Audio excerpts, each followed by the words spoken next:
Today, we're diving into what is basically a virtual crystal ball for modern medicine. It's called computational drug modeling. And believe me, it's completely changing how we design and test the drugs that keep us all healthy.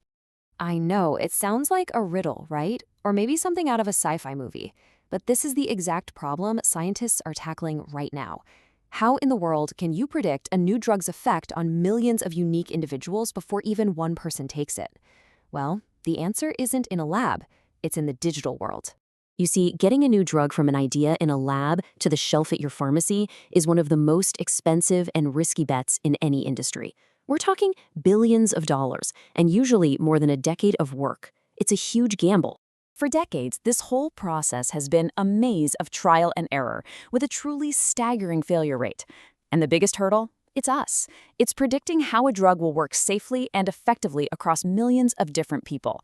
Answering all those what-if questions is absolutely critical. And that's exactly where the solution comes in: computational modeling. The best way to think about it is creating a digital twin of a drug and its entire journey through the human body. It's a way to run countless experiments inside a computer before you even think about starting a real-world clinical trial. So at its core, what is modeling? It just means building a digital copy of reality. We can model a single drug molecule, a virtual stomach, or even the whole circulatory system. This lets scientists run thousands of tests safely, cheaply, and at speeds that would be impossible in the real world.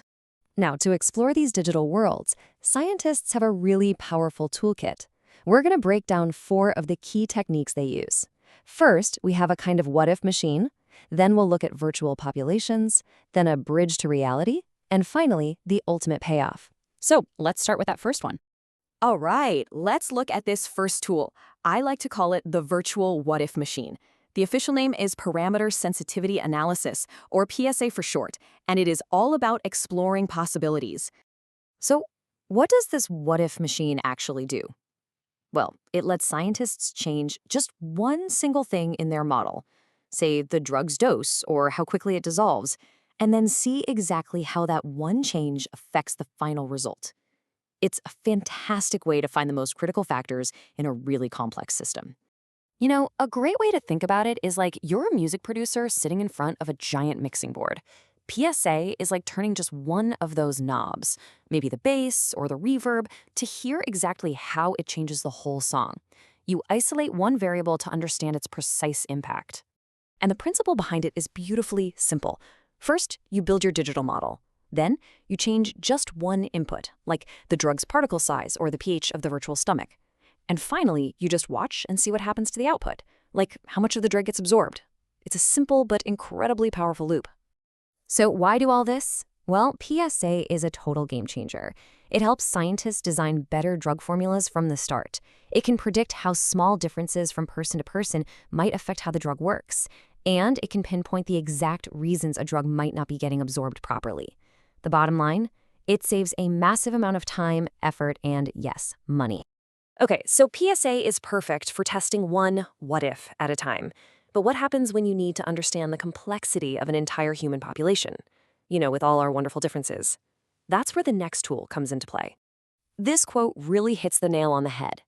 The key challenge is inter-subject variability. It's just a scientific way of saying, we're all different. We have different body chemistry, different genetics. A virtual trial helps predict how all that variability might affect a drug's bioavailability, which is really just a measure of how much of the drug actually gets to where it needs to go in your body. So what a virtual trial does is create thousands of digital people. The software takes all these key variables, things like stomach acidity or how fast things move through your gut, and it randomly combines them based on known human ranges. What you get is a diverse digital population that looks a lot like the real world. And the result of all this is an incredibly powerful statistical preview. The simulation doesn't just predict the average outcome for key things like Cmax, that's the peak concentration of the drug in the blood. It also shows you the full range of possibilities, the absolute minimum you might see and the maximum. It's almost like getting the results of a human trial before it even begins. Now, all this virtual work is amazing, right? But here's the big question. How do we know it's actually accurate? How do we connect this digital world back to the real world? And that brings us to our next crucial concept, building a bridge from the lab to life. This bridge is called an IVIVC, or in vitro in vivo correlation. I know, it's a mouthful. But all it is a predictive mathematical model that finds the relationship between what happens in a lab test, that's in vitro, and what happens inside a living body, that's in vivo. Think of it as a translator between the lab bench and an actual human being. And there are two main ways to build this bridge. The first is called convolution. That's where you use the data from the lab to predict what's going to happen in the body. The other is deconvolution, which does the exact opposite. It looks at what happened in the body and works backward to figure out what the lab conditions must have been. Both are super powerful ways to make sure the models are on the right track. Okay, so let's put this all together. We've asked what if, we've simulated entire populations, and we've built a bridge back to reality.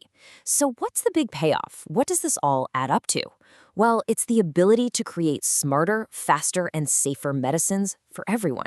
This all leads to a truly game-changing outcome, something called the biowaiver. And this is when the data from these digital models is so strong, so robust, and predictive that regulatory agencies like the FDA agree that it can actually replace certain kinds of human trials.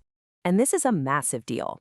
Biowaivers can dramatically slash the time and cost it takes to develop a new drug. But honestly, even more importantly, they have huge ethical benefits because they reduce the number of human volunteers needed for testing. It's a win for science, a win for business, and a win for people. So in the end, this modeling toolkit is so much more than just a piece of software. It really is a virtual crystal ball for medicine, letting us see into a drug's future with incredible accuracy. It's revolutionizing how we heal. And it leaves us with one really big question. If we can digitally map the future of medicine, what other complex problems are next?